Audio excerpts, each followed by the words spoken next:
The Shackerley system has been designed and developed by Shackerley Holdings Group Limited to enable ceramic granite ventilated facades to be installed on new and refurbished buildings.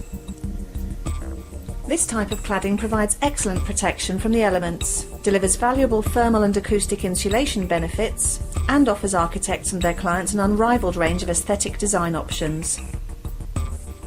We are now going to show how to install a Shackerley ventilated facade using the Access system.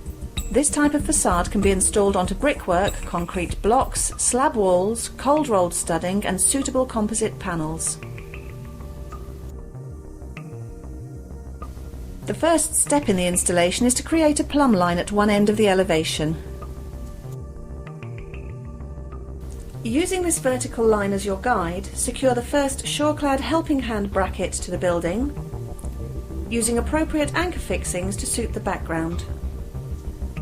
Position all the remaining brackets along the plumb line at an appropriate distance, in accordance with the specification. The size of the helping hand bracket required will be determined by factors such as the required depth of cavity behind the facade, the amount of thermal insulation to be fitted, the planarity of the outer surface of the building, and aesthetic design considerations. Create a second plumb line at the opposite end of the elevation and repeat the bracketing process. Then fix all subsequent brackets across the elevation as detailed in the specification. In this example, they are at 600mm centres. At this point, a layer of insulation can be introduced to maximise the thermal efficiency of the facade system and enhance the U values of the building. The helping hand brackets are designed to hold the vertical T-sections in place. These sections are usually cut to span a single-storey height, typically 3 metres. Engage the first set of T-sections at one end of the elevation and adjust the position until perfect vertical alignment is achieved. Then engage the T-sections at the other end of the elevation and adjust and align as before.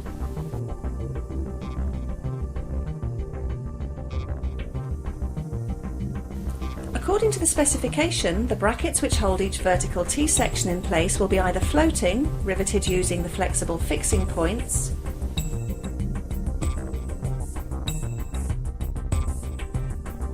or rigidly secured using the fixed points. Once both the extreme T-sections are secured, continue to position all the intermediate sections, ensuring alignment and facial planarity of the facade.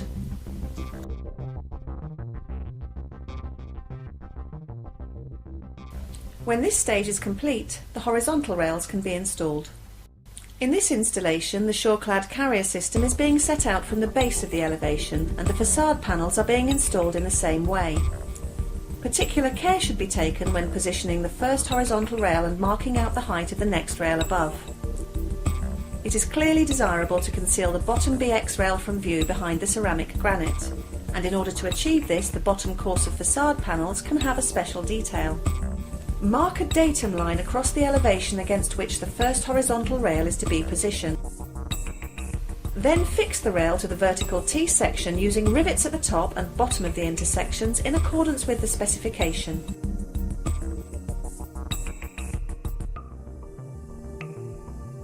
Carefully position the next rail at the height required to accommodate bottom course panels. The base of the elevation is not the only area where bottom course panels might be needed, and where horizontal rails may therefore require non-standard spacing. These specially designated panels are also used over doors and windows and where movement joints occur in the design scheme. The remaining rails are set out for intermediate rails and accordingly are fixed slightly further apart.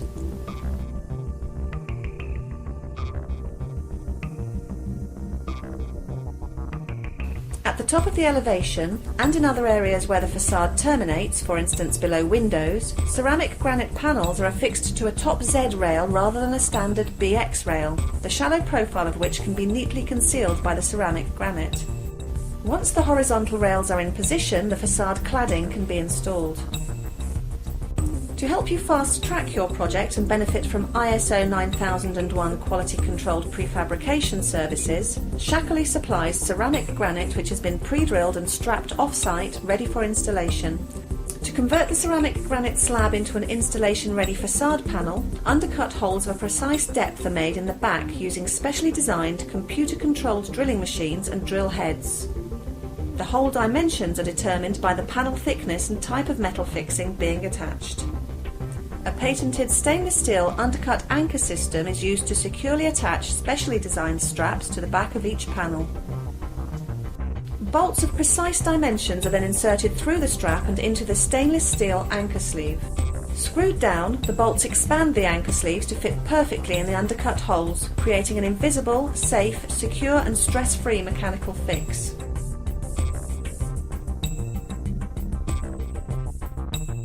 Prior to installation, a final torque check must be made by the installer to ensure the bolts are tightened to the specified value.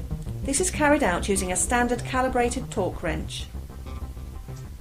Install the panels by positioning the bottom toe of the strap into the bottom horizontal rail with a minimum engagement of 5 mm.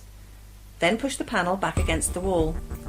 The patented design of the system creates a cantilevered effect, and a self-tightening action will hold it in position. Adjust the panel position until perfectly aligned, and then, using specified self-drilling screws, secure the head of the strap to the next horizontal rail using the pre-drilled holes in the strap. As with all self-drilling screws, a drill of the correct speed and calibrated torque setting must be used.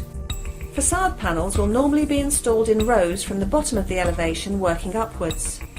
Each panel is carefully positioned and manoeuvred into place until the row is complete. When the second and subsequent rows are being installed, spacers are often used. This ensures that a consistently sized open joint is maintained between panels at all times, and also helps to speed up the installation.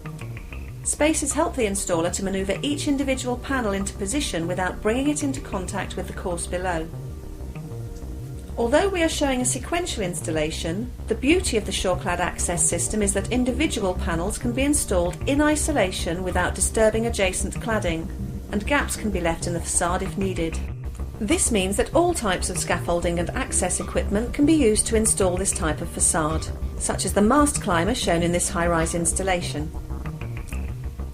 Ties can be made to the structure where the gaps have been left, and these can be filled in later at the installer's convenience. During the lifetime of the building, it may be necessary to remove individual cladding panels to access services behind the facade.